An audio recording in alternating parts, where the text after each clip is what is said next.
Hello, parents. It's Mr. Motal and Coach Esh. We're waiting a couple more minutes. We're going to start right around 5:30.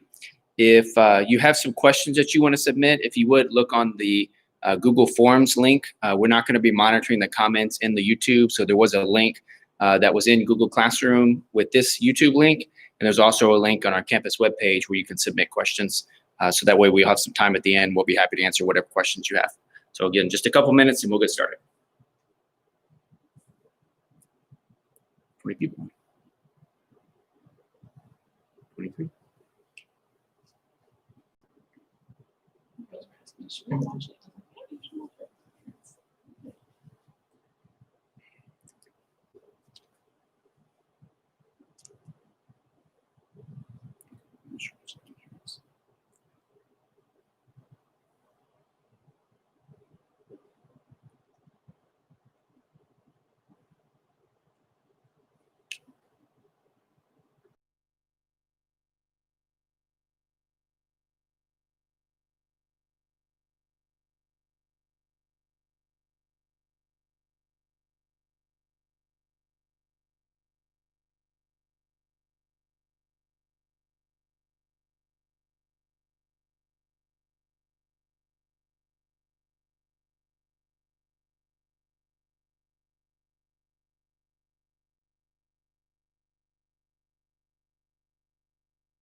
All right, parents, we got 5:30, so we're going to go ahead and honor your time and get started today. Thank you very much for joining us for our webinar for girls athletics, specifically girls volleyball. Later on this fall and into the winter, when basketball season comes around, we'll have a separate parent webinar just for basketball. Some things may have changed between now and then, and so we didn't want to cover too much information. We wanted to get everybody started because the volleyball season is right around the corner. So our host today is myself, Mr. Motal, the principal, and Mr. Branch, our 7th grade assistant principal, Ms. Pennington, our 8th grade assistant principal, also helped us prepare this presentation. And then for the girls side, we'll have Coach Esh, our girls athletic coordinator, and then for the boys side, Coach Mason later on for the boys athletic coordinator. Our whole theme for Liberty Hill ISD is building champions in academics, character, and community. Here at the junior high, we take that message and we break it down to our students to say champions in learning equals champions in life. We tell the students all the time, we want you to be champions in your learning, and that's going to equal being champions in life. Athletics fits right into that. The more successful students are, not only in the classroom, but outside of the classroom, that experience success all over the place. Again, in the classroom, outside the classroom, and for the rest of their life. So athletics is a big piece of that. Why are we here today? We're specifically talking about some things because of the COVID pandemic that we've had set in last spring into the summer and the start of school. We wanted to make sure that we're on the same page and you all have clear expectations on what's going to be happening from the COVID side, the cleaning side, your safety, the athlete's safety. We want everybody safe to be a priority, all of our visitors. We want to be up front, be clear with everyone from the beginning.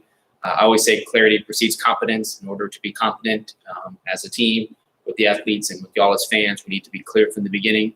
And I think we all want sports again. I think all of us are hammering for it. We're all excited about it. And so we're going to try to set some procedures in place to make sure that we can have a successful sports season.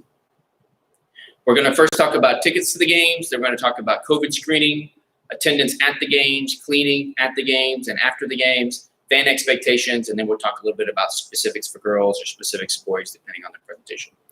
This first one is to talk about tickets. This one is a little bit lengthy. There's some differences from last year, and there's also differences from school to school. So we want to make sure we talk about that. Within our middle school group, all of the athletes will get 4 vouchers. Okay, so each girl will get 4 vouchers. They can use those vouchers however you want. 1 for mom, 1 for dad, 1 for brother, 1 for sister, 1 for mom, 1 for dad, 1 for grandma, grandpa, however you want. You get those 4 vouchers. On those 4 vouchers are the weeks for each week of the season. Whenever you show up at a game, you will present that voucher. Someone at the game will then punch a hole in that week of that contest. So that voucher is done for that week. You go to that contest, you go to that game, they punched a hole in it, then that voucher is done for that week. Come the next week, you present the voucher, they punch the hole for the next week. It's very important that you help these young ladies hang on to these vouchers. We're not going to have replacements.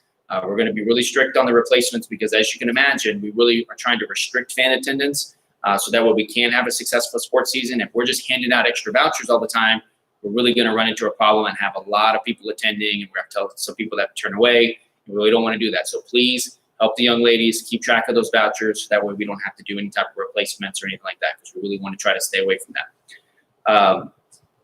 Every admission at all of our games is going to be free with a few exceptions, okay? Everything's going to be free with a few exceptions. The first one for girls volleyball that's traveling to Hudson Bend. At Hudson Bend, they are charging attendance when you go in, so you are going to have to pay attendance. $4 for adults and $2 for students. They are all online for paying, so you can't pay at the door. So you're going to have to get with Coach Ash, and you're going to see the link ahead of time, and you got to buy your tickets to Hudson Bend ahead of time. If you show up with money there, they're not going to let you in. So we don't want that to happen to anybody. It's a long way to drive not to get into the game. So it's very important that you pay attention to that with Hudson Bend. That's a little bit of an exception. When you go to Hutto Middle School is also charging attendance. This is both Farley and Hutto Middle School. So any one of the Hutto Middle Schools, they are charging attendance. They are doing only online. So you've got to buy that ticket ahead of time. The way it's going to work with Hutto is you're going to buy the ticket online ahead of time. You're either going to print that off or you're going to have that on your phone so you can show your screen. You're going to show up. You're going to show them that you bought a ticket. You're also going to show them the voucher. They're going to punch the hole in the voucher, and then you'll be able to go to the game. If you show up with only the voucher, they won't let you in. If you show up with only the ticket, they won't let you in. So I know it's a little bit different. It's a few more steps. Unfortunately, that's just the situation we're in. So just remember that when you're traveling to any of the Hutto Middle Schools, whether Hutto or Farley, buy the attendance ahead of time. Buy the ticket ahead of time, and then you're going to have your ticket along with the voucher that you have to present. When you go to Georgetown, into the Georgetown Middle Schools, they are also charging charging for tickets when you enter. The difference with them is they are only doing exact cash when you show up. I know it's very frustrating from us as a school, and it's frustrating for the coaches to have to communicate that, but that's the situation that they're in from their higher ups, so they've got to follow that. So again, it's $4 for adults, $2 for students. You want to have the exact cash. If you show up with a 20 and you only need to buy $6 worth of tickets, they're not going to have any change, right? So you're going to have to really respect that when you go there. Don't be frustrated. Don't be upset. I'm trying to let you know ahead of time so that way you can go ahead and plan for that. We apologize again for the confusion on that, but those are the exceptions. So again, free everywhere except for when you travel to Hudson Bend. You're going to buy a ticket online in advance. When you travel to the Hutto Middle Schools, you're going to buy a ticket online in advance. When you travel to Georgetown, you're going to buy a ticket at the gate, but only with the exact cash. Okay. Remember, you got to have the ticket and the voucher. Hang on to those vouchers. COVID screening at the game. We had discussed having some COVID screening procedures when people show up at the games. What we've ended up doing is on the voucher, it will state that you have self-screened yourself before attending in order to keep yourself and everyone else at the contest safe. So we're hoping that you respect that and you honor that.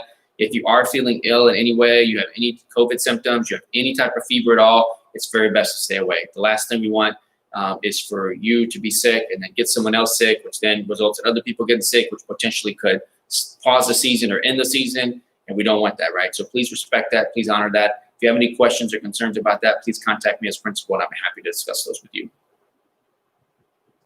Attendance at the game. While you're at the game, masks will be required at all times, unless you're taking a drink or eating something if they have a concession stand open. So totally understandable. Otherwise, you do need to keep your mask on. Social distancing will be required.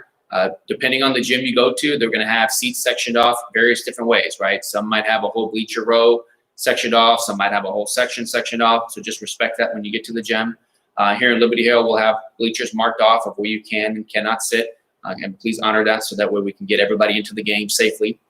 You can only attend for the game that your child is participating in. So if your child is on the B team, then you would only go to the B team game. If your child is on the A team, you'd only go to the A team game. Again, that's to help us limit the number of people in the gym so we can all have a safe season and have a safe game and stay socially distanced. As soon as your game is over, you're going to be asked to leave the gym as quickly as possible. I know here at our home games last year, a lot of times for the first game, you might wait and watch part of the second game and then head out after that. So that won't be able to happen this year. The other thing I know we had happen last year in our home games, but after the game was over, all the parents would hang out in the gym, wait for the girls to finish with the coaches and then come out. Again, we won't be able to do that this year. As soon as the game was over, We're going to be asking everyone to exit the gym, especially the first game, because we do have to clean the gym in between the 2 games. But then after the last game, we want to try to get everybody out as quick as we can so that way our custodians can get in, get everything sanitized, cleaned down, and be ready for school the next day. At the game, as far as cleaning goes, we will have hand sanitizer available when you enter. There'll be hand sanitizer available throughout the gym, and also at the restrooms. We'll have sinks with hand washing soap. Our custodians will be available if there's anything that needs to be cleaned up. We do have a cleaning process that happens in between the 2 games. So again, just respect that, so that way we can go ahead and get that clean and get the area sanitized and get the next game started on time. As far as football goes, we're not having any specific cleaning procedures because it is outside, and we are able to socially distance a lot more being at the football field. Fan expectations at the game. It's very important that you follow all the safety protocols that we have in place. If people are not following those, that is really going to run us in danger of potentially having to not allow fans in the games at all, or having to end the season. And we don't want that, right? So we want everybody to respect that and honor that. Please follow any administrator directions while you're at the game. If for some reason, the administrator decides, whether it's here at Liberty Hill or somewhere else, you're too close, you need to move apart, you're not wearing your mask, the best thing you do is no problem, I'm happy to help out, because again, we're trying to make this work for everybody. It's going to be a new experience, so we'd appreciate any cooperation you can extend to us. I want you to be a good example, a good role model. You arguing with an administrator and not following directions really doesn't set a good example for the athletes, and that's not what we want. So we expect you guys to follow that and help us out with that. Really don't engage with negative fans. You can't win. I mean, it can only go downhill. I mean, if you have a negative fan, whether it's somebody from Liberty Hill or somebody from another team, and they're being negative and they're saying things they shouldn't, you engaging with them really won't help you solve that problem. The best thing you can do, if it's something that can be ignored, ignore it. If it can't be ignored, then please let an administrator on duty know and let us handle that for you. We're here to help with that. That's why we're here, is to make sure that you can focus on the game and not have to focus on those other things. And then yelling at officials never makes them better. You guys have been around, several contests, and the more you yell at a referee, they don't get better. So I would caution you to really do that, because you're going to, number one, set a bad example, but then number two, paint a negative light on yourself, and then potentially we have to address that. And that's just not something we look forward to as administrators. We can if we have to, but it's not something we really want to do. And really, the best thing you do is cheer the girls on, cheer the team on. I mean, that's what we want ultimately, is for them to do their best. And how great of a lesson is that? I know the coaches teach that, and you as parents preach that all the time. Control what you can control. You can't control what the referee does or how they call the game. But what you can control is how you play the game and how you act. And that's what we want you all to focus on, so that way the athletes focus on it as well. I'm going to turn the next part over to Coach Ash, and she's going to talk specifically about some requirements from the girls volleyball side, and I'm going to go ahead and check the questions you all have submitted. All right, so I'm going to talk about home games first. Athletes that are playing will need some sort of food. They're usually very concerned about their food. So if you are dropping off food for them, please drop it off outside of the gym doors. There's going to be some coolers out there. So just drop it off in there, and then the girls will come get it out of there before we either leave for the bus, or if they're just staying there for the home game. I wouldn't really count on concession stands this year. So they can either bring something from home, or you can bring them food and just have it dropped off in the coolers outside. Again, please don't take it to the office. Athletes won't need to be signed out on home games. Again, like Mr. Motal said, they'll just leave after their game is over with you, and that'll be it. However, for away games, athletes will need to be signed out, and we're actually encouraging them to go home with parents, just due to the social distancing fact, and that if they stay with us, then they'll have to stay in the bleachers, and that's just more people in the gym and that sort of thing. So on away games, we really encourage athletes to ride home with parents. And if they are wanting to ride home with a different set of parents, we just need a handwritten note before the game day.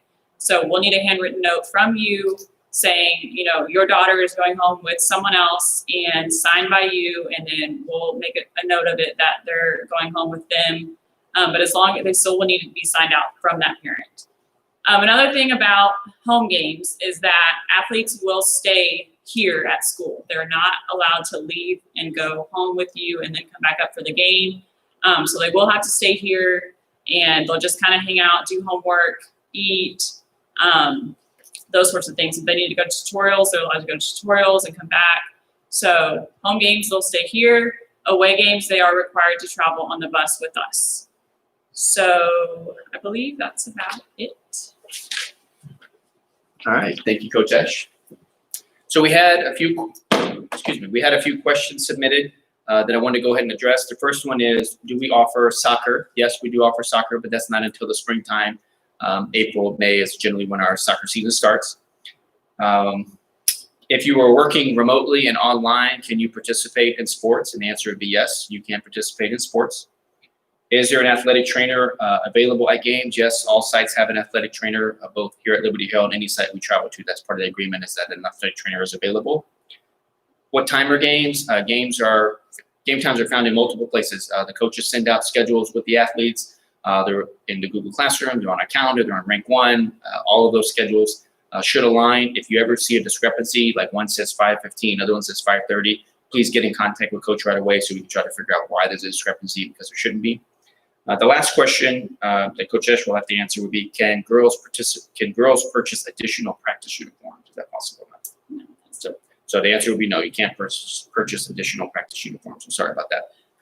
My last slide that I like to finish with before we end tonight is, I always tell my staff, they can tell you, you can either brighten the room when you walk in or brighten the room when you walk out, right? And we want everybody in Liberty Hill ISD to embrace the championship culture and brighten the room when you walk in. You know, we want when other teams see Liberty Hill on the schedule to go, hey, you know what? We're going to get a great contest. The athletes are going to play hard. The fans are going to do the right thing.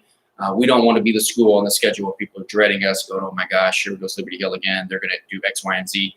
That's not productive for anybody. We don't want that. Y'all don't want that. So we want to work together to really brighten the room, brighten the gym when we walk in. Can't thank you all enough for participating with us tonight. I hope you found it informative and helpful. We will send out this recording to other people, so that way if people weren't able to make it, they can watch it along with the questions that were submitted so everyone can see those. Thank you again, and we look forward to a great season.